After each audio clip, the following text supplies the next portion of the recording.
Vamos lá, Apocalipse, capítulo 22. Vamos começar com a leitura. Chegamos, irmãos, no final da Bíblia, último capítulo da Bíblia, último capítulo do livro do Apocalipse. Os irmãos sabem que a Bíblia não está em ordem cronológica, né? A Bíblia não está na ordem cronológica. Ela usa uma outra ordem, ela usa uma ordem de divisão dos livros no sentido pela sua forma literária, né? Por exemplo, no Novo Testamento nós temos os 4 evangelhos, então vem só os evangelhos. Depois vem Atos, é um livro da história da igreja. Depois nós temos todas as epístolas, né? E por fim o Apocalipse. Então, na verdade, por exemplo, Tessalonicenses foi escrito antes dos evangelhos, né? Então não está numa ordem, né? João o evangelho de João poderia estar antes do Apocalipse, poderia ser o penúltimo livro da Bíblia, né? Então, na verdade, a Bíblia não está na ordem cronológica, ela segue uma ordem de acordo com o conteúdo do livro, né? Então, o Evangelho, carta, o livro histórico, a revelação, que é o Apocalipse, igual no Antigo Testamento, né? Nós temos a lei, depois nós temos os livros históricos, temos os livros poéticos e os profetas, né? Mas, no caso do Apocalipse, ele é, de fato, o último livro, tá? Ele está em último na Bíblia, né? É o último livro, é o que fecha, seja por coincidência ou não, mas, de fato, o Apocalipse é o último livro a entrar para a Bíblia Sagrada. Então, nós, de fato, estamos lendo o último livro, tanto na ordem como se apresenta para nós, como se fosse numa cronologia, se a gente fosse montar uma cronologia, o Apocalipse foi o último livro escrito que entrou para as Sagradas Escrituras. Então, nós vamos ler aqui, olha que interessante, né? O fechamento da revelação de Deus. Então, se a gente pensar, e não é só isso, né? É mais do que isso. Uma outra característica, né? O Apocalipse, além de ser o último livro da Bíblia, é o livro que tem, vamos dizer, a última cena, né, da história, vamos dizer assim, né? As últimas cenas da história. E, na verdade, ele tem a última cena da história desta nossa realidade, mas ele já tem a abertura da nova realidade. O Apocalipse, ele tem a cena final dessa terra e desse céu, mas ele já apresenta o novo céu e a nova terra, né? Então, vamos fazer a leitura aqui da última revelação escrita que nós temos das Escrituras, que é o capítulo 22 do Apocalipse. Está escrito assim, ó: Então me mostrou o rio da água da vida, brilhante como cristal, que sai do trono de Deus e do Cordeiro. No meio da praça, de uma outra margem do rio, está a árvore da vida, que produz 12 frutos, dando seu fruto de mês em mês, e as folhas da árvore são para a cura das nações. Você está tentando imaginar? Não esqueça do exercício, hein? Tenta imaginar. Aqui é a continuação da descrição da Nova Jerusalém, né? Seria a Nova Jerusalém vista agora por dentro, tá? No capítulo anterior, nós vimos os muros, as portas, né? Seria um olhar por fora. Agora é uma visão por dentro. Você consegue imaginar uma praça enorme, de ouro, um rio passando por ela, o trono de Deus e do Cordeiro, e o rio saindo desse trono? Difícil imaginar essas coisas, né? Porque a gente imagina e é mais bonito do que a gente imagina, né? Essa que é a ideia, né? Imagina aí a árvore da vida. Como que é a árvore da vida, hein? Olha que maravilha, né? A árvore da vida, e tem um desafio aqui para sua mente, ó. Um desafio para sua mente. Estou pedindo para você imaginar. A árvore está no singular, como se fosse uma árvore. Mas está escrito que a árvore está nas duas margens do rio. Como que você imagina uma árvore que ela está presente nas duas margens do rio? Como que seria isso, né? Será que essas raízes estão atravessando assim o rio, né? Como que você consegue imaginar a árvore que consegue estar nas duas margens do rio? Um desafio aí para sua mente, hein? Verso 3. Nunca mais haverá qualquer maldição. Que é futuro, hein? Nunca mais haverá qualquer maldição. Nela estará o trono de Deus e do Cordeiro. Nessa praça, tá? A ideia é que o trono de Deus está na praça. Oh, maravilha, hein, irmãos? Glórias a Deus, hein? Os seus servos o servirão. Olha o verso 4, que bonito. Aqui é o mais difícil de imaginar, né? A gente imagina a gente, mas não quem a gente vai ver. Contemplarão a sua face, a face de Deus e do Cordeiro, tá? Contemplarão a sua face e na sua fronte está o nome dele. Então, já não haverá noite, nem precisam eles da luz da candeia, nem da luz do sol, porque o Senhor Deus brilhará sobre eles e reinarão pelos séculos dos séculos. Olha essa promessa que ecoa aqui no nosso coração, irmãos. Não importa aquilo que você esteja passando, a dificuldade que você está enfrentando, ou que você vê dos demais irmãos. A promessa é que eles serão reis e reinarão pelos séculos dos séculos. Verso 6. Disse-me ainda, olha, aqui no verso 5, aqui fecha a revelação da visão da Nova Jerusalém, tá? Nós vamos hoje, o nosso estudo, eu separei, acho que até o versículo 5, tá? A partir do verso 6 é a conclusão da revelação, da visão do livro todo, tá? Disse-me ainda, estas palavras são fiéis e verdadeiras. O Senhor, o Deus dos espíritos dos profetas, enviou seu anjo para mostrar aos seus servos as coisas que em breve devem acontecer. Eis que venho sem demora. Bem-aventurado aquele que guarda as palavras da profecia deste livro. Eu, João, sou quem ouvi e viu estas coisas. Até o final, João é o vidente, tá vendo? Viu, né? Eu, João, sou quem ouviu e viu estas coisas. E quando as ouvi e vi, prostei-me ante os pés do anjo que me mostrou estas coisas para adorá-lo. Então ele me disse, vê, não faças isso. Eu sou conservo teu, dos teus irmãos, os profetas, e dos que guardam as palavras deste livro. Adora a Deus. Disse-me ainda, não seles as palavras da profecia deste livro, porque o tempo está próximo. Continue o injusto fazendo injustiça. Continue o imundo, ainda sendo imundo, ou na imundície, né, dependendo da tradução. O justo continue na prática da justiça e o santo continue a santificar-se. E eis que venho sem demora, e comigo está o galardão que tenho para retribuir a cada um segundo as suas obras. Eu sou o Alfa e o Ômega, o primeiro e o último, o princípio e o fim. Bem-aventurado aqueles que lavam as suas vestiduras no sangue do Cordeiro, para que lhes assista o direito, de novo aparece aqui, o que está lá na praça, irmãos? A árvore da vida, né? Olha aqui de novo, ó. Para que lhes assista o direito à árvore da vida, e entrem na cidade pelas portas. Que maravilha, hein, irmãos? Nós vamos entrar na cidade. Você já pensou em entrar na cidade?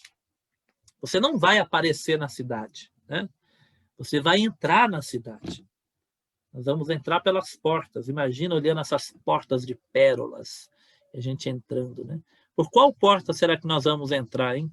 Cada porta tem o nome de um apóstolo e o nome de uma tribo de Israel, né?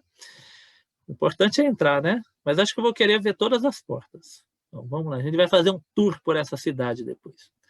Fora ficam os cães, os feiticeiros, os impuros, os assassinos, os idólatras e todo aquele que ama e pratica mentira. Olha quem está dando a revelação. Eu, Jesus, enviei o meu anjo para vos testificar estas coisas às igrejas. Então estamos aqui no lugar certo, né? Essa revelação, ela diz respeito às igrejas. Eu sou a raiz e geração de Davi, a brilhante estrela da manhã. Os irmãos estão reparando que muitos dos títulos de Jesus, lá das cartas do Apocalipse, está aparecendo aqui de novo?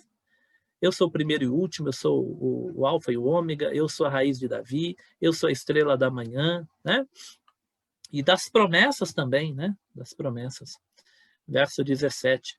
O Espírito e a noiva dizem, vem. Aquele que ouve, diga, vem. Vem para onde? Vem para Nova Jerusalém, né? Não só a nossa igreja, tá? Não é só a nossa igreja Nova Jerusalém, mas a nossa igreja é o caminho para Nova Jerusalém eterna. O caminho é Cristo, evidentemente, né? O caminho é Jesus. Mas aqueles que estão adorando a Deus conosco, nós estamos caminhando nessa direção, né? Mas o chamado aqui para Jerusalém do alto, né? Vem, vem. Esse deve ser o clamor da igreja, o chamado da igreja, chamar as pessoas para virem. Aquele que tem sede, venha. E quem quiser, receba de graça a água da vida. Gente que se mata, né? Por ouro, por terras, por prata, por bens. E o bem mais precioso do mundo está sendo oferecido de graça. Quem quiser, para quem quiser, venha e receba de graça a água da vida. Que maravilha. Eu, a todo aquele que ouve as palavras da profecia deste livro, testifico.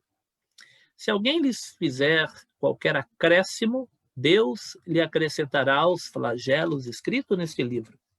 E se alguém tirar qualquer coisa das palavras do livro desta profecia, Deus tirará a sua parte da árvore da vida, da cidade santa e das coisas que acham escritas neste livro.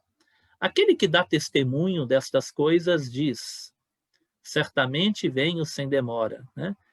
Aqui também está nas cartas do Apocalipse, né? Eis que vem sem demora, guarda bem o que tens, para que ninguém tome a sua coroa, né? Certamente venho sem demora. Amém. Vem, Senhor Jesus, né? Esse vem, Senhor Jesus, algumas Bíblias conservaram a expressão Maranata, né? Maranata significa exatamente vem, Senhor Jesus. A graça do Senhor Jesus seja com todos. Essa é a última frase da Bíblia. Olha como termina a Bíblia, né? Jesus dizendo, venho, eis que venho sem demora. Um grito, a igreja clamava, tá? Assim como hoje, né? Algumas igrejas, né? E nós às vezes falamos glória a Deus, aleluia, né? Quando ouvimos uma palavra abençoada, a igreja também dizia Maranata. Parece que era uma expressão que a igreja usava, que significava o desejo de Jesus voltar logo, e foi conservado essa expressão. Termina com esse clamor, vem Senhor Jesus, Jesus prometendo voltar, o clamor, Maranata, e a última frase é a graça do Senhor Jesus seja com todos. Terminamos aí o livro sagrado. Nós lemos Apocalipse todo aí, irmãos, né? Se alguém nunca leu o livro do Apocalipse, não faltou nenhuma aula, nós lemos juntos o livro do Apocalipse inteiro. Que maravilha, né? Vamos lá. Na introdução aqui, irmãos, o céu, não esqueça que céu aqui, né? O céu não é apenas céu, né? Céu aqui na nova terra, né? Mas é onde está o trono de Deus, é diante de Deus, é na presença de Deus. Então, o céu é mais do que o nosso destino, é a nossa motivação. Destino no sentido, nosso destino final, né? Então, para onde nós caminhamos? Caminhamos para o novo céu e a nova terra, ok? Mas mais do que o nosso destino, é a nossa motivação. Nós temos que tomar cuidado, porque eu tenho aprendido que entre a virtude e o vício, né? Ou entre aquilo que é bom e o que é ruim, existe uma linha muito tênue, né?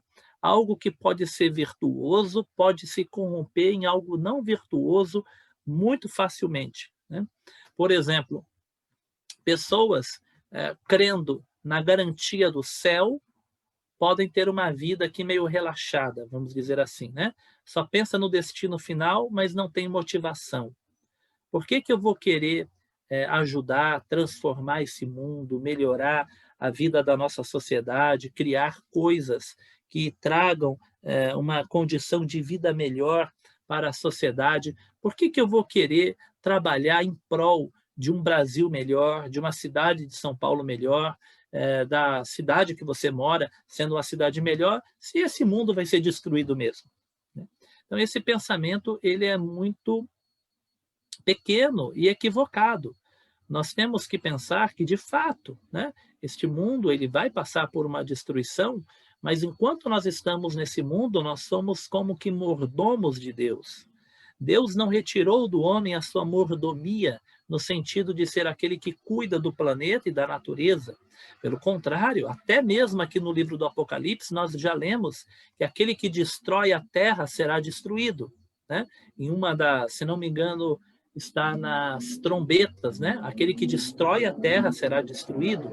Então, enquanto nós estamos neste mundo, que é o mundo de Deus, não estou falando do mundo sistema, o mundo sistema é maligno, mas o mundo universo, a natureza, aquilo que Deus fez, nós ainda temos as responsabilidades como mordomos de cuidar daquilo que nós temos, né?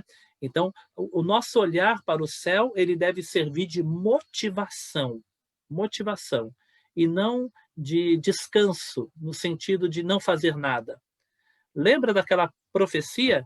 Levantai-vos e andai, porque não é aqui o vosso descanso. Então, andai, né? Vamos andar, vamos estar ativos, desenvolvendo.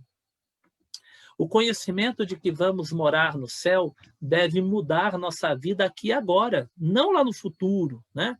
A nossa mudança começa já aqui e agora. A visão da cidade celestial motivou os patriarcas na forma deles andarem com Deus e o servirem. Isso, inclusive, é demais curioso, porque esse texto aqui de Hebreus 11 é aquele que eu li na semana passada para vocês, inclusive acho que na pregação da igreja nós também lemos, né? Lembra que Abraão andou como peregrino em terra estranha, né? Na terra da promessa, mas diz que Abraão esperava a cidade que Deus é o construtor e o arquiteto.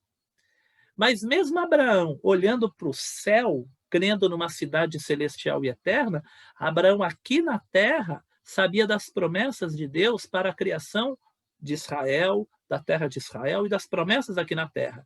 Então Abraão ele tinha um olhar de construção aqui na terra, crendo na transformação da sua descendência em um grande povo, mas Abraão sabia que a bênção maior era a nova cidade cujo arquiteto e construtor é Deus. Então a nossa vida é assim, né? Nós trabalhamos aqui, por exemplo, a nossa igreja está em reforma, né? Que essa reforma gere um prédio ainda melhor e com um serviço ainda melhor. Mas nós sabemos, né, que esse prédio é um prédio passageiro, né? Nós sabemos que é a Nova Jerusalém, lá do céu, que será o nosso lugar eterno. Mas mesmo assim, nós trabalhamos por algo aqui, né?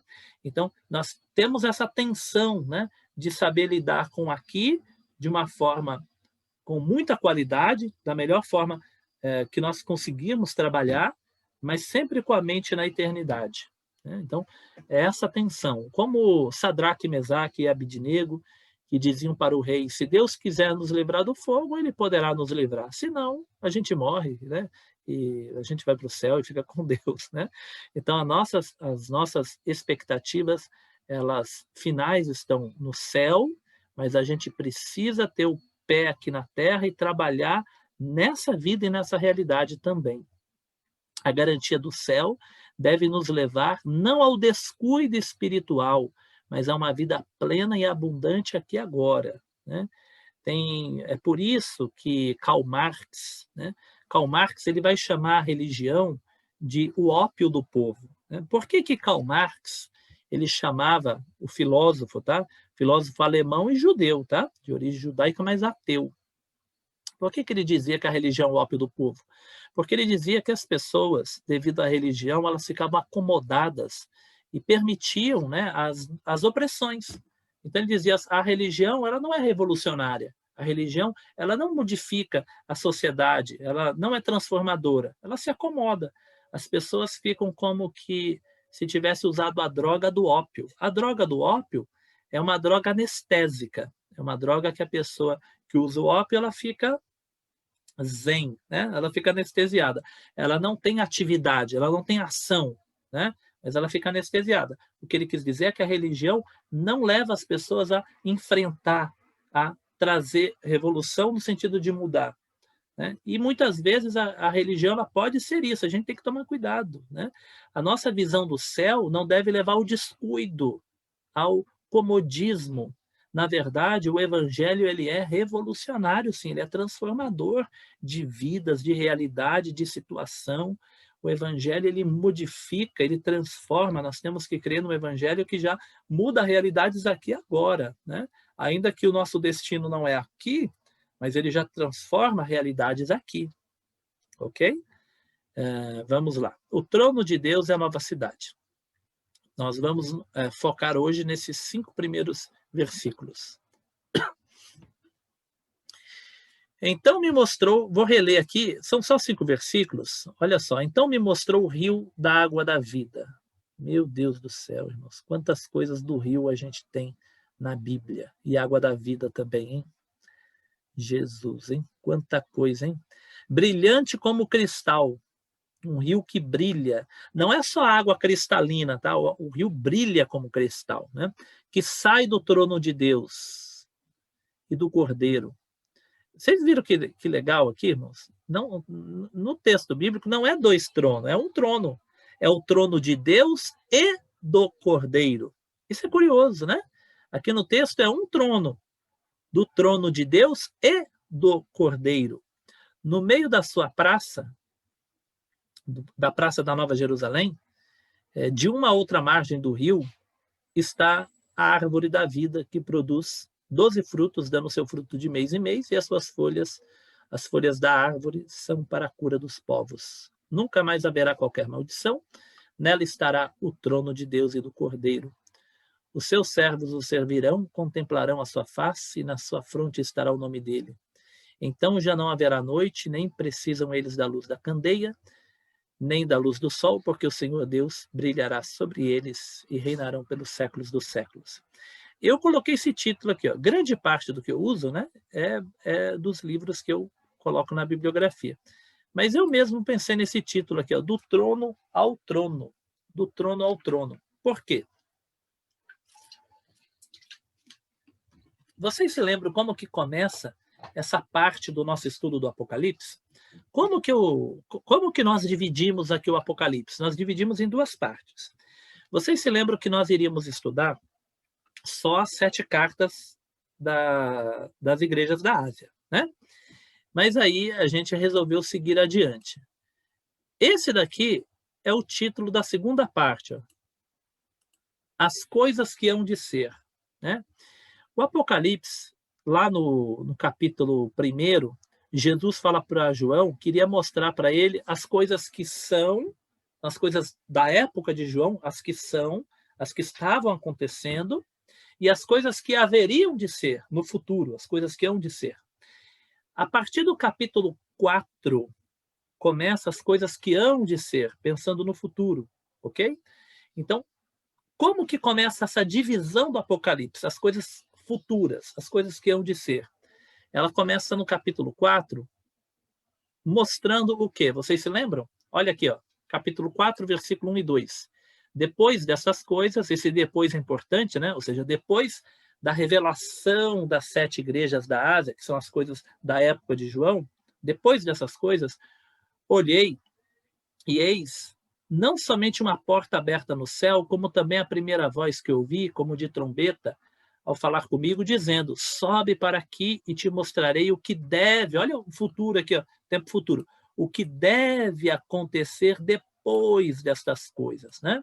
Por isso que a estrutura do livro, as coisas que são, ou as que já foram, e as coisas que hão de ser, as que vão acontecer. Começa no capítulo 4.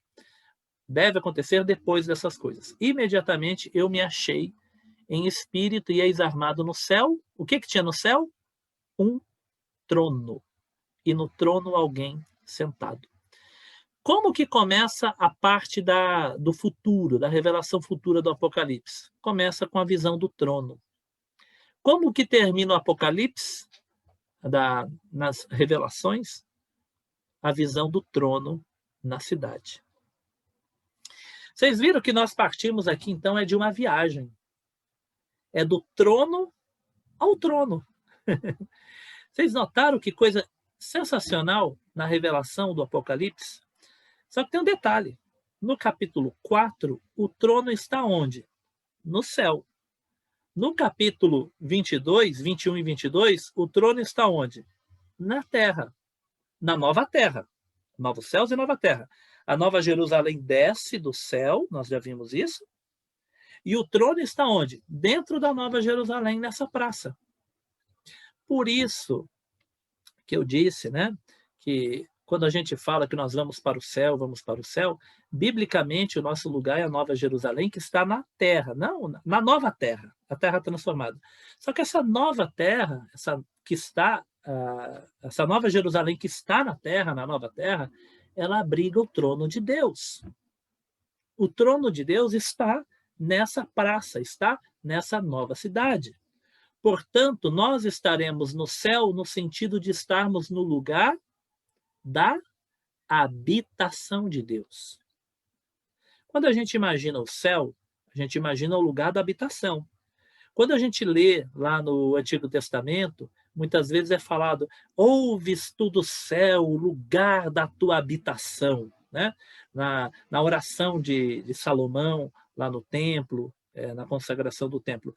Então, a ideia judaica e bíblica do Antigo Testamento é que o céu é a morada de Deus. O céu, lá distante, né? Morada de Deus. O que acontece aqui no Apocalipse? A morada de Deus está com os homens. Isso é maravilhoso. Nós saímos do trono visto no céu para o mesmo trono, é o trono de Deus, agora entre os homens. A parte principal do livro, desde o capítulo 4, chega ao alvo. A parte principal do Apocalipse é essa, é o final, é o alvo. Depois de tanta guerra, né? Tanto selo, cavalo, trombeta, taça da ira de Deus, fogo, terremoto, destruição, besta, anticristo, não é isso? Armagedon, tanta guerra, chegamos agora na era sem nenhuma guerra, a era eterna, junto do trono de Deus. Assim como ela foi iniciada por uma visão do trono, assim ela também é encerrada com uma visão do trono. Se o livro começa, essa parte do livro, né, começa com a visão do trono, termina também com a visão do trono. A diferença é o local do trono. Né? Então, a figura central aqui é aquele que está no trono, mas o trono mostra a presença de Deus, o governo de Deus, a regência de Deus, mas o lugar onde Deus está, né? O lugar onde Deus está na sua maior intensidade, se eu posso dizer assim, é nesse trono, e ele está agora entre nós. Capítulo 4 e o capítulo 5, os dois capítulos iniciais dessa segunda parte do Apocalipse, o centro é o que acontece ali no trono. No capítulo 4, João vê o trono de Deus e louva a Deus junto, né, mostra aqueles seres celestiais louvando a Deus. No capítulo 5, nós temos novamente a descrição do trono, mas agora com a presença de Jesus.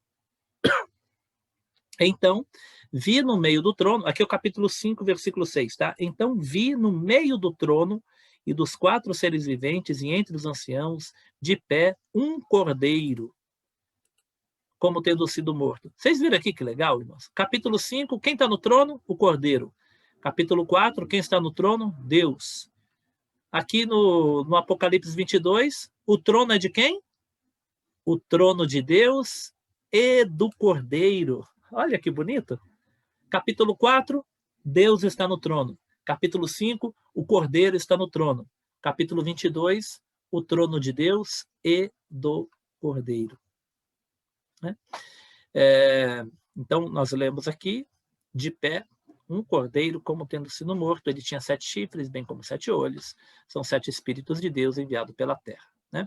Sobre o rio, nós lemos aqui que havia um rio que brotava, né? Ele sai do trono de Deus. O rio sai do trono de Deus. Vocês imaginam a cidade? Às vezes nós imaginamos a cidade e esquecemos do rio. Né? Esse rio vai correr para onde? Né? Irmão Celso, aquele dia a gente falou, né, que não haverá casa na praia, né? Mas todo o rio corre para o mar. Né? Esse rio corre para onde? Hein? Será que ele percorre a terra inteira? Né? Esse rio ele vai desaguar aonde? Aonde que ele passa? Para onde ele vai as águas desse rio que sai do trono de Deus? Muitas coisas nós não sabemos ainda, né? Vamos fazer um tour. Será que tem uma daquelas... Eu esqueci o nome, os irmãos aí que já viajaram para a Itália, né? Eu não lembro o nome aqueles barquinhos que o pessoal fica passeando lá em Veneza, né? Bom, Celso, se lembrar o nome, se alguém lembrar o nome e quiser falar, né? Aqueles As barquinhos, gôndolas. as gôndolas. Isso. Será que vai ter umas gôndolas lá, irmão Celso? Nós vamos poder fazer um passeio nesse rio da água da vida, porque a cidade é grande, né? A cidade, 1.200 quilômetros, é isso? É de São Paulo até Aracaju, né? Imagina o tamanho da cidade e o tamanho do rio. Meu Deus, né? A gente vai... 2, né? 2.200 quilômetros. 2.200 quilômetros. E também de Imagina, altura. né? Agora, imagina, dá para fazer um passeio maravilhoso. Não sei se vai ter uma gôndola sagrada para a gente fazer um passeio, mas seria maravilhoso, né? Eu sei que é mais do que a gente imagina. Olha o tamanho da Bíblia. Olha o tamanho da Bíblia. Quanto que a gente tem dessa visão final? É 2 capítulos só, e nem o capítulo todo é sobre a Nova Jerusalém, né? As descrições mais detalhadas estão aqui, e é só um pedacinho do capítulo, né? Então, muita coisa a gente não sabe, e eu acho que é bom a gente não saber, porque já cria aquela expectativa, né?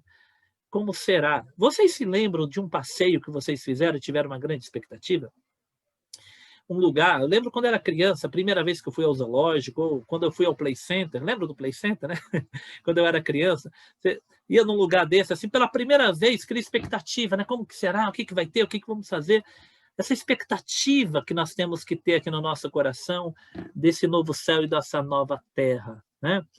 Então me mostrou o rio da água da vida, brilhante como cristal, que sai do trono de Deus e do Cordeiro. Isso é uma maneira simbólica de descrever o reinado da vida eterna na época futura, né? Eu estou usando aqui vários autores, né? Apesar desse termo simbólico, eu entendo que a gente não pode reduzir apenas a símbolos, né? É uma realidade tal qual o Jardim do Éden. No Jardim do Éden, muitas coisas são descritas e nós entendemos que ela é tanto um símbolo quanto uma realidade, né? Então, nós temos aqui a ideia de uma cidade, que como eu já mostrei para os irmãos em aulas passadas, não é só o Apocalipse que fala da cidade, né? Mas vários textos mostram a ideia de uma cidade cujo arquiteto é Deus. O rio geralmente é um símbolo de vida no pensamento bíblico. O salmista escreveu que um rio cujas correntes alegra a cidade de Deus. Inclusive, eu coloquei esse salmo aqui para a gente ler, esse salmo, porque eu achei esse salmo bem escatológico. Vamos ler esse salmo? Eu grifei de azul os termos que eu vejo paralelo no Apocalipse, tá? Salmo 46. Olha este salmo como é uma poesia, mas veja como está diluído nessa poesia coisas que nós vemos ali espalhado pelo Apocalipse. Salmo 46. Ao mestre de canto dos filhos de Corá, em voz de soprano, cântico. Isso aqui é para o Renato, não é para mim, né? Mas vamos à parte que me interessa aqui, né? Deus é o nosso refúgio e fortaleza, socorro bem presente nas tribulações. Portanto, não temeremos, ainda que a terra se transtorne e os montes se abalem nos seios dos mares.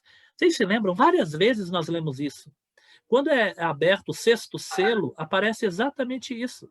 Diz que as montanhas e as ilhas, elas fogem, elas se movem, parece que está tudo derretendo, se desfazendo, o céu está enrolando. Lembram disso? Nós lemos também no Apocalipse 20 que a terra fugiu da presença de Deus. Nas leituras catastróficas do Apocalipse, nós temos isso, os montes e os mares se abalando, né? É claro que talvez aqui a visão poética, né?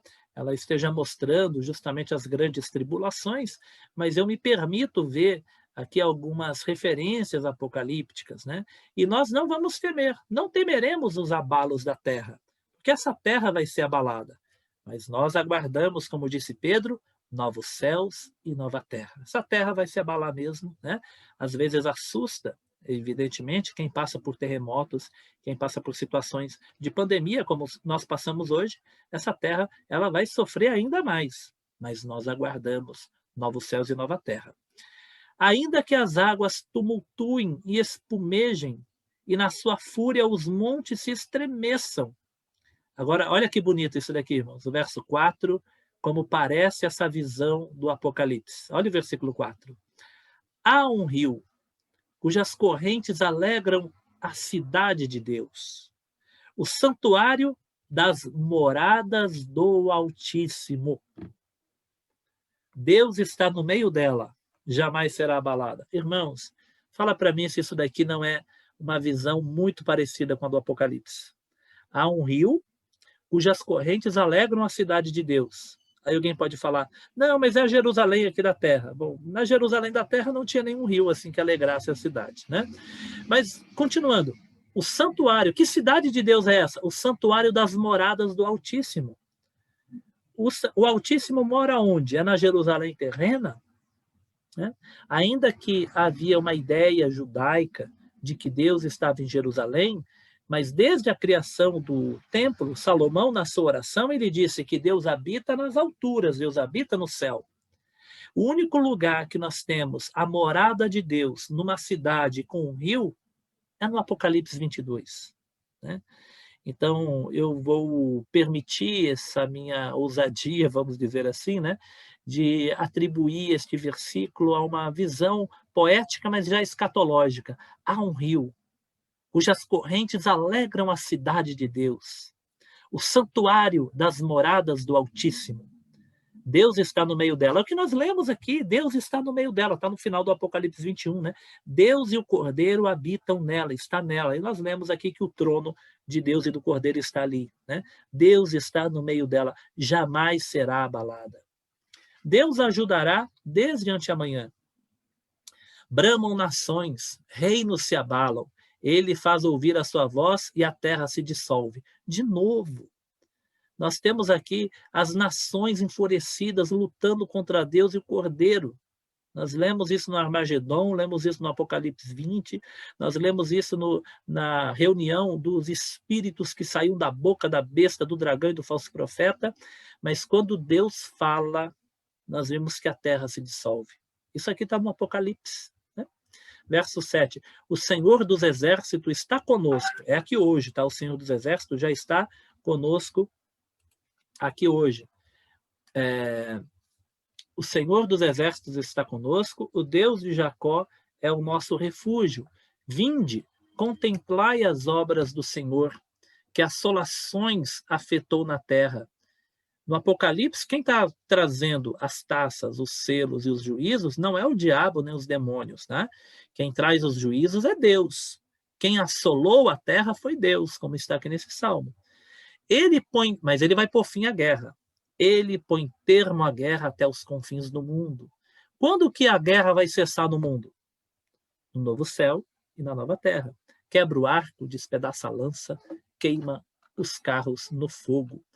Aquietai-vos e sabei que eu sou Deus. Sou exaltado entre as nações, sou exaltado na terra.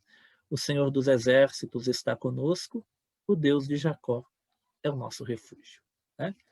Esse salmo, você já tinha lido esse salmo com a visão assim apocalíptica? Já tinha feito a conexão com o Apocalipse capítulo 22? Né?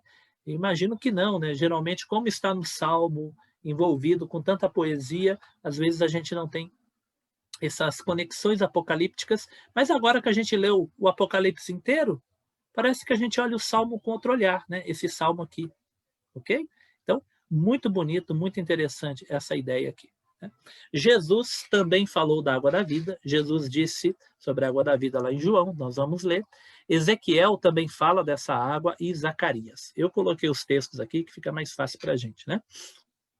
Como hoje nós vamos usar só 5 versículos, acho que fica mais fácil. João, capítulo 4, verso 10, replicou-lhe Jesus, se conheceras o dom de Deus, e quem é o que te pede, dá-me de beber, tu lhe pedirias, e ele te daria água viva. E no versículo 14, Jesus disse para a mulher, né? Aquele, porém, que beber da água que eu lhe der, nunca mais terá sede, pelo contrário, a água que eu lhe der será nele uma fonte a jorrar para a vida eterna. Jesus disse também que ele era a água da vida, né? Nesse contexto aqui. Então, aqui nós temos a ideia da água que sai do trono de quem? Do trono de Deus e do Cordeiro. Jesus é a água da vida E é do trono de Jesus que sai a água da vida. Ele é a fonte da vida. Então, pode ter certeza que lá nós não vamos ter problemas com conta de água, tá bom, irmãos? Não haveremos nenhum problema, vai faltar água, né? Chamar a Sabesp para cuidar desse rio da água da vida, não tem problema. A água da vida sai do trono de Jesus, não vai faltar água da vida e não falta hoje, né?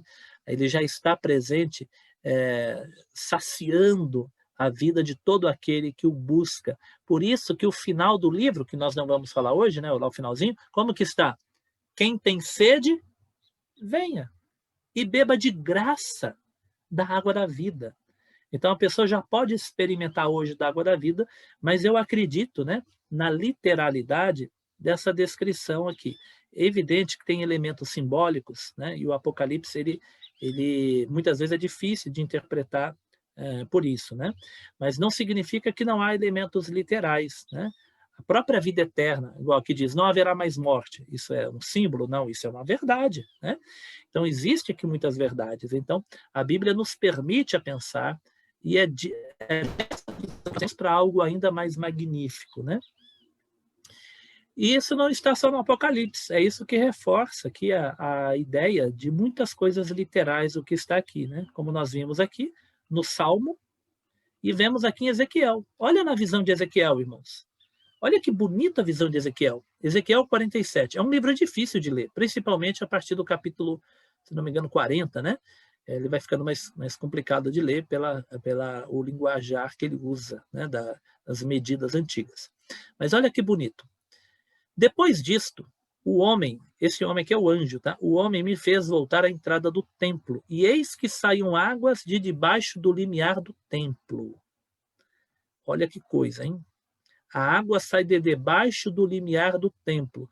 Vocês se lembram que nós já falamos na semana passada, na Nova Jerusalém não tem templo, porque Deus é o templo. Lembram disso? Não há templo, porque Deus e o Cordeiro é o templo. Aqui diz que as águas saem debaixo do templo. No Apocalipse diz que a água sai do trono do Cordeiro e de Deus. Quem é o templo? É Deus e o Cordeiro, né? Mas olha a semelhança que nós temos aqui, né? E eis que saíam águas de debaixo do limiar do templo. Ezequiel também está vendo a cidade futura. A visão de Ezequiel também aponta para essa Nova Jerusalém, tá? Para o Oriente, porque a face da casa dava para o Oriente e as águas vinham de debaixo, do lado direito da casa, do lado sul do altar. Ele me levou pela porta do norte e me fez dar a volta por fora até a porta exterior, que olha para o Oriente, e eis que corriam as águas ao lado direito, né? E aqui Ezequiel vai andando e ele vai mergulhando cada vez mais nessa água, né? Ele vai afundando, cada vez que ele caminha, a água vai sendo mais intensa, né? Então ele vai falando, né, que ele vai medindo a água estava no tornozelo, depois ele fala que a água dava no joelho, né? E ele continua descrevendo aí, ele vai andando, a água que está já nos lombos, ele continua, né? E ele fala que chega uma hora que eu não podia atravessar porque as águas tinham crescido, águas que deviam passar a nado. Essa água que saía do trono, esse rio que sai do trono. Rio pelo qual não se podia passar. Ele me disse, viste isto, filho do homem? Então me levou e me tornou a trazer à margem do rio. Agora, a partir do verso 7 aqui, estou no 7, tá? 7. Tendo eu voltado, eis que à margem do rio havia grande abundância de árvores de um e do outro lado. O que nós lemos da árvore da vida? Que ela estava de um e do outro lado. Não foi o que eu falei que para desafiar nossa mente, né?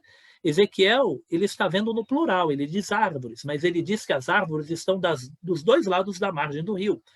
Verso 8. Então me disse, estas águas saem da região oriental e descem a campina e entram no Mar Morto, cujas águas ficarão saudáveis. Os irmãos sabem que o Mar Morto, ele tem uma grande concentração de sal, né? É um dos lugares mais fáceis de boiar do mundo, porque a concentração de sal é muito grande, e por essa concentração de sal ser muito alta, praticamente não existe vida nesse mar, né? Mas aqui diz que o rio da água, esse rio vivo que saía do templo que Ezequiel está vendo na visão, ele deságua no Mar Morto. Então aqui, irmão Celso, aqui tem um mar, tá bom? Aqui já tem mar, né? Vai para o Mar Morto, e o Mar Morto é curado.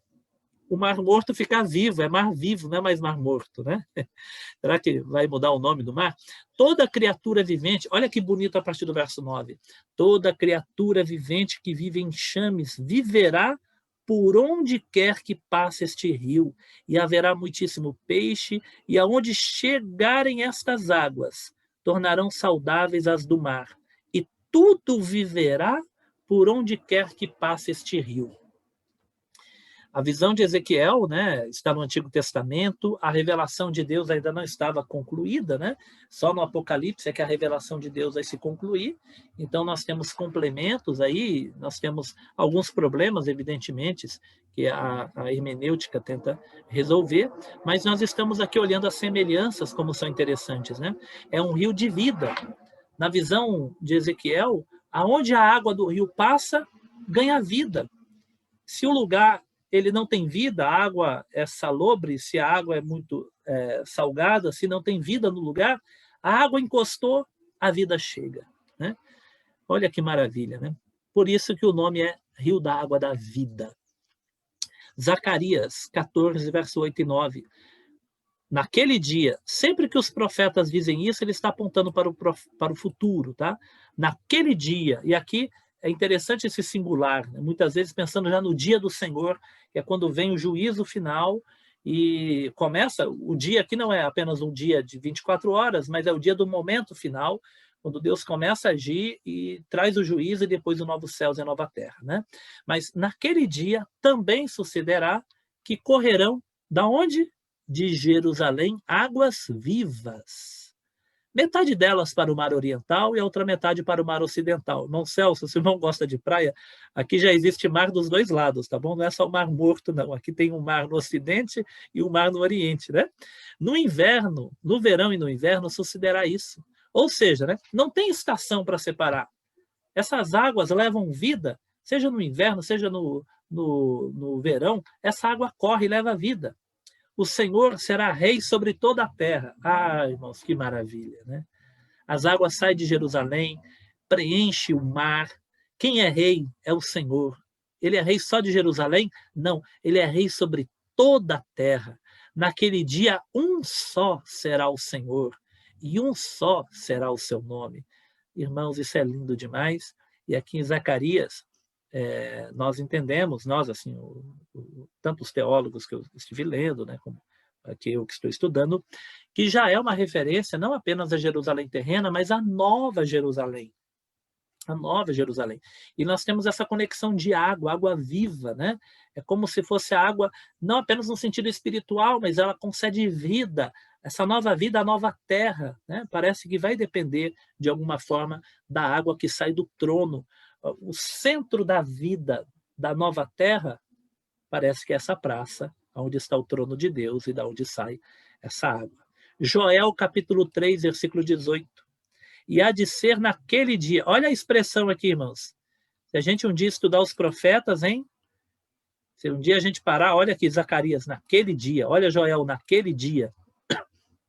E há de ser que naquele dia os montes destilarão mosto, e os outeiros manarão leite, e todos os rios de Judá estarão cheios de água. Agora, olha a partinha azul. Sairá uma fonte da casa do Senhor.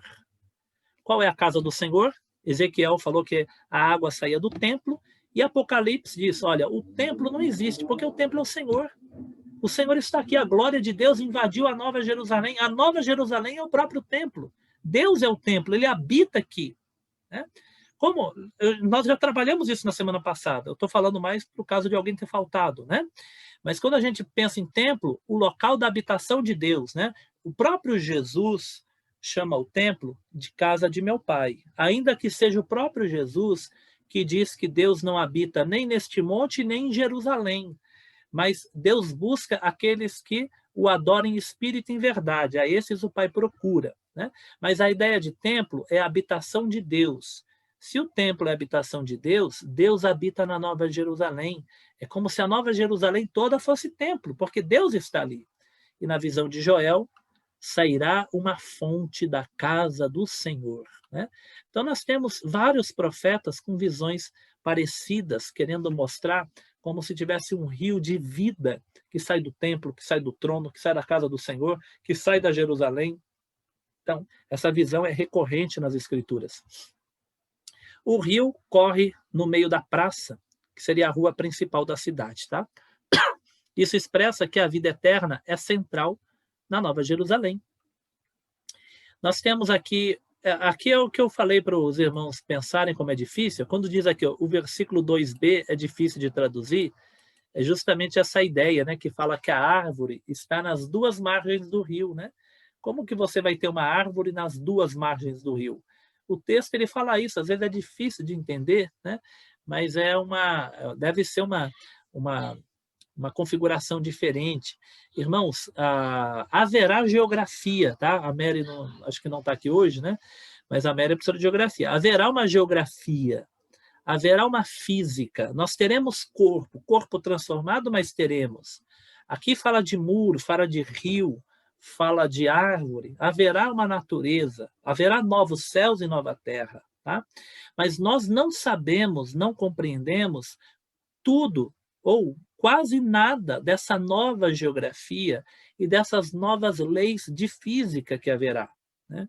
Haverá uma nova realidade, ok? Então, como que será essa árvore que nós vemos aí na descrição, que ela consegue estar nas duas margens? Será que as raízes dela saem do meio do rio e elas chegam dos dois lados, né? Será que é uma árvore truncada que ela consegue se expandir dos dois lados? Eu não sei, mas na visão a árvore está presente nas duas margens do rio. Ezequiel fala disso também, tá? Já vou mostrar para os irmãos, tá? Essa visão, ela remonta ao Jardim do Éden. Lembra do Jardim do Éden? Está escrito que Deus plantou a árvore da vida no Éden, né? Desculpa, deixa eu corrigir aqui, irmãos. É um erro que a gente comete por repetição, tá? Não é Jardim do Éden, é Jardim no Éden, tá? Na Bíblia é falado que o Éden, Deus plantou um jardim no Éden, tá? Não é Jardim do Éden. Às vezes a gente acha que o nome do jardim é Éden. Éden é o nome da terra ou do lugar, tá? É como se eu falasse assim, que Deus plantou um jardim em São Paulo, na cidade de São Paulo, mas não é São Paulo que é o jardim, tá bom? Então, é um jardim no Éden, né? E aqui Deus plantou a árvore da vida no Éden, que estava no jardim. Quando o homem pecou, ele perdeu o acesso à árvore da vida. Lembram disso, né? Deus expulsa o homem do jardim e coloca lá um anjo com uma espada, impedindo que o homem tivesse novamente acesso à árvore da vida. Existia já no pensamento judaico, eu coloquei aqui em azul, tá? Isso está no livro de Enoque, não é um livro da Bíblia, tá? Mas ele está na tradição judaica, né? Havia um pensamento de que o homem na eternidade voltaria a ter acesso à árvore da vida. Mas isso não está somente na visão judaica, isso está na Bíblia. Irmãos, por isso que eu penso muito além das metáforas, né? Existem muitas metáforas, mas nem tudo é metáfora. Qual é a promessa, né, que Jesus fez? Porque nós sabemos que a vida nós já experimentamos. A vida é Jesus. Nós que cremos em Jesus, passamos da morte para a vida. Jesus disse que isso nós já experimentamos agora, né? A vida de Cristo já está em nós. Nós morremos para o mundo, nascemos para Deus, passamos pelo processo da regeneração. Então, nós já temos essa nova vida com Deus. Mas existe uma promessa lá no Apocalipse 2,7. Olha o que está escrito no Apocalipse 2,7. Quem tem ouvidos, ouça o que o Espírito diz às igrejas. Ao vencedor, dar-lhe-ei que se alimente da árvore da vida que se encontra no paraíso de Deus. A promessa foi feita para quem? Para a igreja, para crentes que já criam em Deus, que já tinham a vida, que já tinham a regeneração. Essa promessa aqui do Apocalipse 2,7 não foi feita para pessoas não cristãs, falando, olha, se vocês se arrependerem, vocês vão comer da árvore da vida, que é um símbolo para Jesus. Não. Aqui no Apocalipse 2,7, a promessa é feita para crentes que já criam em Jesus, que já andavam com Jesus, que já eram salvos. A promessa já era para crentes. Então, por isso que eu acredito que está além da metáfora, que de fato nós vamos experimentar da árvore da vida, né? E eu acredito que não é uma maçã, tá bom, irmãos? Não é uma maçã e nem um figo, né? Porque tem gente que acha que a árvore da ciência do bem e do mal que Adão comeu era uma maçã, né? E os judeus, alguns judeus acham que era um figo. Sabe por que acho que é figo? Porque Adão, quando pecou, o que ele fez na sequência, né? Ele fez uma cinta de folhas do quê? Figueira, né? Aí tem alguns judeus que já escreveram que a árvore da ciência do bem e do mal era figo, né? Porque ele pegou as folhas da figueira, né? Mas a gente não sabe como era a árvore da ciência do bem e do mal e nem como é a árvore da vida. Mas vamos saber, tá? A árvore da vida, aguenta aí, tá? Se você está com um pouquinho de fome, deixa um lugar no estômago para a árvore da vida e um dia você vai experimentar. E haverá para todos, né? Agora, sobre essa árvore, irmãos, sobre essa árvore, nós temos aqui Ezequiel de novo, irmãos. Ezequiel aqui, ele conversou, né, entre aspas, né, com João, né? Muitos detalhes da revelação de Ezequiel têm semelhanças com a revelação de João, mas nós conhecemos mais o Apocalipse, mas Ezequiel já é repleto de revelações visionárias de um novo templo, de uma nova terra, de uma visão futura escatológica. Nós já vimos aqui Ezequiel com o Apocalipse sobre a cidade, e nós já vimos sobre os muros da cidade, sobre as portas, as 12 portas, e nós vimos hoje sobre o rio. Agora vamos ver Ezequiel falando também da árvore, né? Olha o que diz aqui. Junto ao rio, as ribanceiras, aqui Ezequiel, tá? Ezequiel 47:12. Junto ao rio, as ribanceiras de um e do outro lado, nascerá toda sorte de árvore, que dá fruto para se comer. Não fenecerá e a sua folha, não fenecerá a sua folha, nem falhará o seu fruto. Nos seus meses produzirá novos frutos, porque as suas águas saem do santuário. Aquela água do rio da vida seria a água que dá a vida à árvore da vida, entenderam? A água do santuário é o que dá vida a essa árvore que produz frutos. O seu fruto servirá de alimento e a sua folha de remédio. A folha serve para quê? Remédio. Olha como o Apocalipse descreve: no meio da sua praça, de uma e de outra margem do rio, está a árvore da vida, que produz 12 frutos, dando o seu fruto de mês em mês. As suas folhas são para quê? Cura dos povos. Vocês já tinham visto essa semelhança? Em Ezequiel, a árvore que está junto ao rio da água da vida, ele diz no plural, árvores, né? Ele diz que todos os meses dá fruto e serve de alimento. E ele diz que a folha dessa árvore é um remédio. Como que está no Apocalipse? A árvore da vida dá fruto todos os meses, é igualzinho Ezequiel, e a folha da árvore cura os povos. Em Ezequiel diz que é remédio. Olha que maravilha essa harmonia que nós encontramos aí, né? A pergunta difícil, se alguém quiser fazer a pergunta lá, pode fazer, tá? Mas eu não vou responder, tá bom? Mas a pergunta difícil é: esses povos vão ser curados do quê? Né? Se nós estamos falando do novo céu e da nova terra, não existe doença, não existe morte, não existe maldição, mas diz que essas folhas servem para a cura dos povos. Esses povos vão ser curados do quê? Essa é uma grande pergunta, né? Vocês assistiram, não sei se vocês assistiram, né? Mas eu postei lá o vídeo do pastor Heber Carlos de Campos, né? Se não me engano, eu não sei se foi no livro ou se foi numa desses áudios, ele comenta como ele entende esse texto, né? O pastor Heber, ele entende que não haverá nenhuma doença e nada que venha da maldição, mas ele entende que nós vamos sofrer as nossas limitações físicas, porque nós vamos ter um corpo, e tudo que tem corpo é limitado. O único ilimitado é Deus. Até os anjos são limitados, mas os anjos têm poderes e capacidades que os homens não têm, né? Mas Adão, por exemplo, Adão tinha pecado? Não, mas ele era limitado, né? Eva tinha pecado? Não, mas Eva tinha dor, mesmo antes de pecar. Quando Eva peca, o que Deus diz para Eva? Multiplicarei as dores da tua concepção. Multiplicar o pastor Eber tem razão, tá? No seminário que eu estudava, o pastor dizia já a mesma coisa, tá? Multiplicar. Se não me engano, eu estou falando aqui muito do Celso, né? Mas o Celso, ele tem assim uma... Eu acho que o Celso é bom de matemática, gente. Eu tenho essa impressão que o Celso é um bom matemático. Acho que ele manja ali de contas, viu? Eu entendo que... Ô Celso, se a gente fosse multiplicar 0 vezes 10, ia dar 0, né? Então, 0 vezes 100, Exato. então vai dar 0. Então, se você multiplicar o nada por qualquer número, continua sendo É nada. sempre nada. Se a Bíblia diz que vai multiplicar a dor, é porque alguma dor tinha. Antes de Eva pecar. Quando Deus diz, olha, porque você pecou, agora eu vou multiplicar a dor da sua concepção.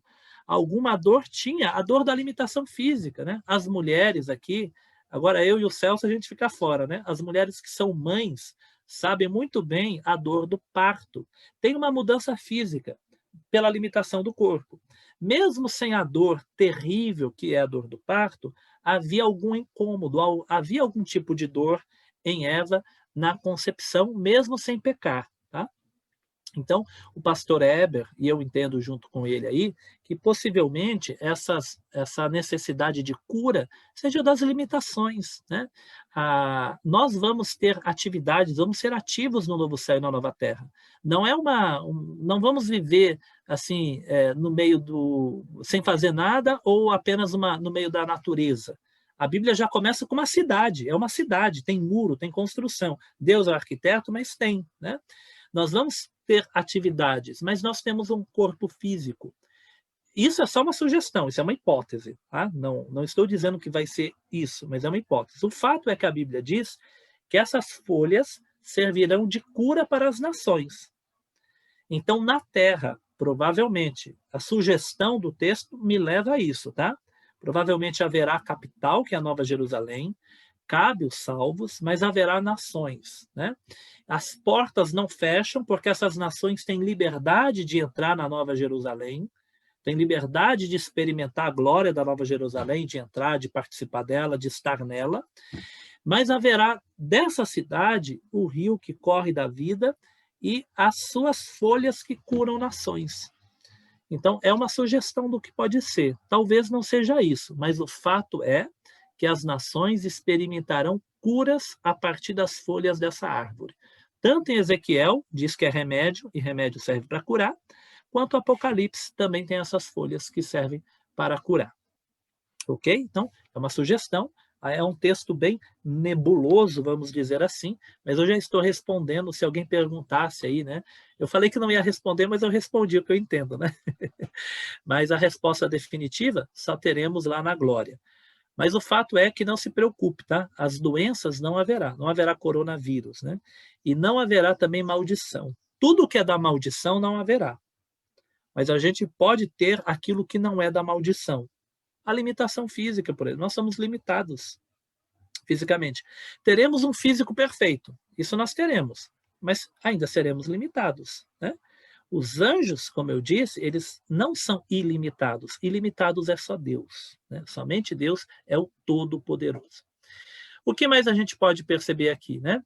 Que é falado que essa árvore, ela não sofre o ciclo da natureza, dessa nossa natureza terrena. Porque nessa nossa natureza terrena existe a época, né? Quando a gente fala assim, olha, agora não é época de morango, né? Eu quero fazer um bolo de morango, a irmã Nélia vai fazer aquela torta de morango, né? Já pensou? Aí a irmã Nélia fala assim, mas agora não é época, irmão Alexandre, né? Não é época. Quando chegar a época do morango, aí eu faço. Na Nova Jerusalém, pelo menos a árvore da vida não vai ter esse problema, porque ela produz frutos todos os meses. Todos os meses. Não tem nenhum problema em relação às estações do ano. Isso está mostrando que a vida na Nova Jerusalém ela não sofre esses limites. Nós teremos isso para sempre, né? Nós vamos experimentar a folha que cura e o fruto da vida estará sempre disponível. Ezequiel dá uma ênfase ao fruto, mas ele também fala da folha, e João, ele dá ênfase à folha que cura, mas ele fala que tem fruto também, né? Se tem fruto, vamos comer o fruto, né? Mas ele dá ênfase mais à folha. Mas os dois falam da folha que cura e fala de frutos. Aqui nós temos a ideia dos povos, né? Como eu disse, agora que povos são esses, né? Eu coloquei aqui, irmãos, uma curiosidade. São 4 vezes que a Bíblia diz que há povos nessa nova terra, tá? 4 vezes aqui na visão do Apocalipse dá a entender que mesmo fora da Nova Jerusalém haverá povos. Será que a gente vai morar fora da Nova Jerusalém? Quero morar lá dentro, né? Mas haverá povos que terão acesso a ela, né? A terra, qual é o plano original de Deus, quando Deus forma o homem? Povoar a terra. Povoai a terra, e habitai, sujeitai-a, né? E nós seremos reis, nós vamos governar com Cristo, né? Como que será esse governo é outro mistério também, né? Mas vamos ver aqui, ó, pegando só, sem interpretar, tá? Sem interpretar, só pegando no texto. O que o texto diz destes povos, tá no plural mesmo, tá? Povos do novo céu e da nova terra. Só nesses 2 capítulos que já é depois do juízo final. Apocalipse 21, 3. Então ouvi grande voz vinda do trono dizendo, eis o tabernáculo. O que é tabernáculo, gente? É templo, tá? Tabernáculo é templo. Olha aqui, olha como se cumpre aqui a visão de Ezequiel. Né? Ezequiel diz o quê? Que do templo saiu o rio, mas depois diz que não tem templo, porque o templo é Deus. Eis o tabernáculo de Deus com os homens. Deus habitará com eles. Porque o próprio Deus é esse templo. Agora aqui, a ideia aqui eu já estou fugindo, né? A ideia é pensar nos povos. Eles serão povos de Deus, e Deus mesmo estará com eles. Então nós aprendemos o que é aqui? Que haverá povos, mas Deus habita com esses povos, e esses povos são povos de Deus. Não existe diferença de discriminação. Esses povos são os povos de Deus. 21, 24. As nações, no plural, andarão mediante a sua luz. E os reis, no plural, os reis da terra, não é os reis da Nova Jerusalém, é os reis da terra, lhe trazem a sua glória. Só para lembrar, nesse contexto aqui, está falando das portas abertas. A ideia é que as nações recebem a luz da Nova Jerusalém, né, do grande rei que é o Senhor Jesus. O grande trono, o trono que rege tudo, está na Nova Jerusalém, é a capital mundial, tem o rei mundial, né, que é Deus e o Cordeiro, mas as nações andam pela luz que sai do reino da Nova Jerusalém, que é o reino eterno, né? E os reis trazem a sua glória. No mesmo capítulo, na sequência, versículo 25 e 26, as suas portas nunca jamais se fecharão de dia, porque nela não haverá noite, e lhe trarão a glória e a honra das nações. Ó, e lhe trarão a glória e a honra das nações. É como se as nações da terra entrassem pelas portas da Nova Jerusalém, trazendo glória, louvor e honra àquele que está no trono. E aqui, o que nós lemos, né? Que é o versículo 2 do Apocalipse 22, que diz que as folhas são para a cura dos povos. Então, é outro termo, outro trecho nebuloso que a gente não sabe tudo, mas que é afirmado 4 vezes, né? De povos ou nações, reis, até reis, né? Quem serão esses reis? A Bíblia diz que nós vamos reinar. Né? E como que será isso, né? Será que haverá um rodízio? Eu coloquei mais à frente. A gente só especula, né? Mas a Bíblia diz que nós vamos reinar com ele. Será que vai haver um tipo de rodízio? Vocês sabiam que na... Calma aí que às vezes dá uma falha aqui. Grécia, Atenas, Roma. Se não me engano, em Atenas, tá? Havia alguns cargos políticos que funcionavam por sorteio e rodízio, né? Havia alguns cargos na política que eram distribuídos por sorteio. 500 pessoas assumiam cargos públicos por 1 ano, e depois de 1 ano havia um sorteio novamente. Poderia ser o açougueiro, poderia ser o fazendeiro, poderia ser o professor, assumia cargos públicos e depois saía. Será que Deus vai fazer um tipo de rodízio, né? O Celso e a Salomé e a Nélia vão ser os reis de uma parte da terra por um tempo, e depois eles deixam e vem outros servos de Deus para reinar, né? Porque não haverá também corrupção, não haverá nenhuma maldade, não haverá opressão, mas a estrutura de Deus é de governo. Tem teólogos que eu li aqui que dizem que não pode haver essa ideia de governo, porque essa ideia é uma ideia corrupta, mas não é, né? Quando Deus disse para Adão dominar e sujeitar a terra, haveria governo, né? Mas sem pecado, sem opressão, sem humilhação, né? haverá com perfeição. Como será, nós pouco sabemos, mas é dito que haverá, né? O grande segredo está no versículo 3, que diz que nunca mais haverá maldição. Por que que nós olhamos com desconfiança as ideias que eu apresentei até agora, né? A gente, inclusive eu, tá? A ideia de governos, de reis, de nações, de cidade, né? A ideia de fruto, de comida, de rio. Por que que a gente olha com desconfiança? Porque como que são essas coisas na nossa terra hoje? Rios poluídos, comida que falta para as pessoas, né? Governos políticos corruptos, né? Independente de quem esteja no poder, as corrupções vão aflorando. A gente olha a nossa realidade, Mas quando diz que não haverá maldição, a maldição surgiu aonde? A maldição vem do pecado. Tudo está maculado pela mancha do pecado. No novo céu e na nova terra não haverá maldição. Se não haverá maldição, essas coisas existirão e funcionarão em perfeição. Em perfeição. Eu tenho uma observação aqui, né? Eu entendo que não podemos limitar o significado de culto. O servir a Deus é muito amplo, envolvendo fazer isso também é cultuá-lo. Por quê? No versículo 3, está escrito que lá não haverá mais maldição, nós vamos ver a face de Deus e nós o serviremos. E nós o serviremos. O autor do livro que eu estou usando aqui, um dos autores, ele diz que esse servir é o culto, mas servir é muito mais do que culto. Quando Deus criou Adão, então a gente sempre pega como exemplo a primeira criação, né? Antes da queda. Quando Deus criou Adão, Deus disse para Adão fazer o quê? Povoar a terra. Ele povoar a terra, ele estaria servindo a Deus, porque foi a ordem de Deus. Servir a Deus não é somente prestar o culto. Tudo aquilo que nós fazemos que está seguindo a ordem de Deus é servir a Deus, né? É cultuar a Deus. O que é cultuar? Não é a gente render graças, louvores e reconhecer a soberania divina? Quando eu estou obedecendo a Deus, eu estou reconhecendo que Ele é aquele que me governa, é o meu Senhor, é o meu Rei, né? Inclusive, é este versículo que sugere que a nossa vida futura não é uma vida de ócio, mas é uma vida de atividades. Servir não é estar parado, né? Vocês já viram o servo parado? Servir é quem está ativo.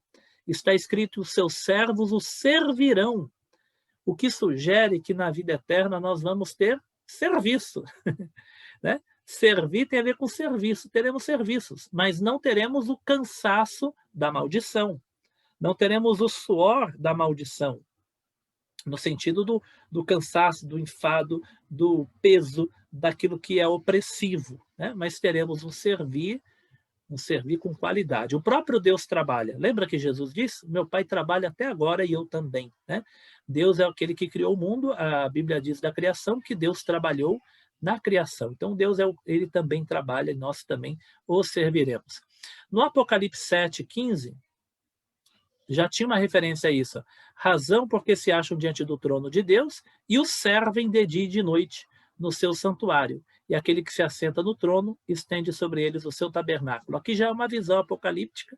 Aqui tem uma curiosidade, que aqui diz que existe dia e noite. Lá no Apocalipse 22 não diz que tem noite. Esse termo pode ser simbólico, né? A ideia é que dentro da Nova Jerusalém, parece, a cidade é cúbica, né? Parece que ali tem uma luz que ilumina o tempo todo, né? Mas não significa que na nova geografia não haverá a noite literalmente, né? Mas a ideia é que sempre haverá a iluminação divina. Zacarias já havia profetizado isso, Zacarias 14:11. Habitarão nela, habitarão aonde? Nessa nova Jerusalém, tá? Habitarão nela e já não haverá maldição, e Jerusalém habitará segura. Olha que bonito, já não haverá maldição. Aonde que está a maldição? A maldição foi dada por Deus em punição ao pecado, tá bom?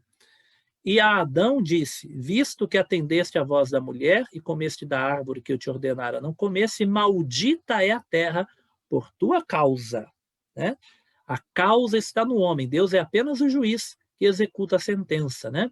Em fadigas obterás dela o sustento durante os dias da sua vida. Né?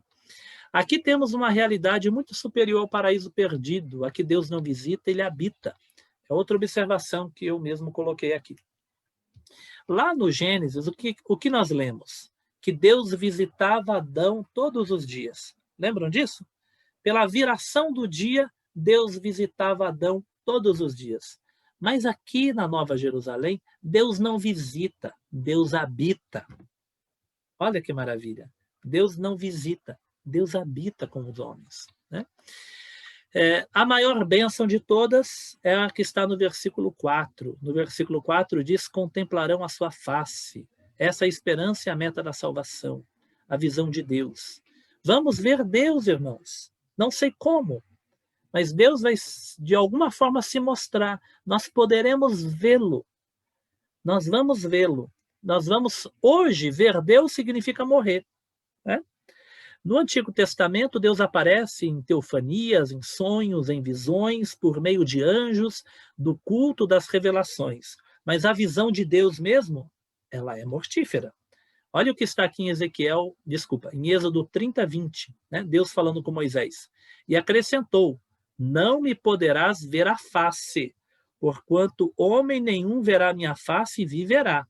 Isso Deus disse para Moisés. Moisés, você não pode ver a minha face. Se alguém ver a minha face, morre. Mesmo Moisés, sendo um homem extremamente consagrado a Deus, não pôde ver a Deus, enquanto estivesse nesse corpo, né? Em João, capítulo 1, 18, está escrito assim, ó, ninguém jamais viu a Deus. Já a afirmação, ninguém jamais viu a Deus. O Deus unigênito que está no seio do Pai é quem o revelou. Jesus é aquele que revela quem Deus é, mas ver a Deus, ninguém jamais viu. Mas eis as promessas. Salmo 17, 15. Eu, porém, na justiça contemplarei a tua face. Quando acordar, eu me satisfarei com a tua semelhança. Esse acordar aqui, irmãos, dá para entender como se fosse sair da morte. Tá? Ele fala da vida, nós morremos, mas quando eu acordar, quando eu sair da morte, eu me satisfarei com a tua semelhança. Aqui nós já temos as promessas, já no Salmo, dizendo que o homem ele não pode ver a Deus, mas um dia, quando nós superarmos as nossas limitações físicas, nós veremos a Deus. 1 João 3,2, temos aqui a promessa. Essa é uma das mais interessantes, né? Já estamos chegando no final de hoje, tá, irmãos? Mas vamos aqui. Ó. 1 João 3,2. Amados, agora. Presta atenção. O que eu coloquei amarelo, vocês estão vendo aí um monte de cores, né? Amarelo fala dos dias de hoje. O que eu coloquei em verde está falando do futuro. Tanto lá em 1 João quanto em 1 Coríntios, tá? Amarelo fala dos dias de hoje, verde do futuro. Azul, o que está parecido com o Apocalipse, que a gente leu aqui a promessa. Amados, agora somos filhos de Deus. Então já hoje, você já é filho de Deus agora, tá? E ainda não. Neste momento nós estamos no ainda não. Ainda não se manifestou o que haveremos, futuro, o que haveremos de ser. Sabemos que quando ele, Jesus, voltar, quando ele se manifestar, seremos semelhantes a ele, porque haveremos de vê-lo como ele é. Promessa em 1 João, nós vamos ver como ele é. 1 Coríntios 13, 9 a 12. Porque em parte conhecemos e em parte profetizamos. Sabe tudo que a gente está falando aqui, irmãos? Por isso que a gente tem dúvidas. Porque a gente só conhece em parte. A gente só sabe que haverá povos. Como serão esses povos? A gente não sabe muito. Nós sabemos do rio, sabemos da árvore da vida. Como que essa árvore vai estar dos dois lados? Sabemos das folhas, que cura. Mas o que vai ser curado? Nós hoje conhecemos em parte, e em parte profetizamos. Nós temos a profecia aqui do Apocalipse, mas ela só traz uma parte. Nós conhecemos, estudando, apenas uma parte. Quando, porém, vier, isso é no futuro, quando, porém, vier o que é perfeito, quando Jesus voltar, o que é perfeito, então o que é em parte será aniquilado. Aí não haverá mais dúvidas, não haverá mais especulação. Verso 11, quando eu era menino, falava como menino, sentia como menino, pensava como menino. Quando cheguei a ser homem, desisti das coisas próprias de menino. O 12, Porque agora, hoje, vemos como em espelho obscuramente. Hoje o nosso olhar é nebuloso. Lembra que eu falei que tem coisa aqui que é meio nublado? Hoje a gente vê como num espelho obscuro. Tá meio, tem uma neblina, a gente não consegue ver bem. Então, esse então é futuro. Hoje nós vemos num espelho embaçado. Então veremos face a face. Agora conheço em parte. Então, futuro, conhecerei como também sou conhecido. Deus já te conhece e me conhece perfeitamente. No futuro, nós vamos conhecer assim como Deus nos conhece. Agora, não desanime, irmãos. Hoje é só em parte. Agora, permaneça a fé, a esperança e o amor. O maior deles é o amor. Vivemos numa época que a gente precisa da nossa fidelidade a Deus, da esperança das coisas que virão e do amor que nos une caminhando para o céu, né? Sobre a luz nós já mencionamos, né? E aqui a conclusão vai ficar para a semana que vem, tá bom? Esse reinarão eu já citei, né? Aqui é dito que nós vamos reinar. Como que será esse reino? É um desafio, mas a Bíblia afirma que vamos reinar. O Apocalipse 5, 9 e 10 já dizia que Deus, aquela pregação, uma das últimas que o pastor fez no culto presencial, né? Ele pregou esse texto recentemente e nós estudamos. Fala que Jesus, com seu sangue, comprou para Deus pessoas de toda a tribo, nação, povos e língua, e que Deus os constituiu reino e sacerdote e reinarão sobre a terra. E reinarão sobre a terra, né? Qual terra? Novos céus e nova terra, né? Ok? Então a gente para aqui.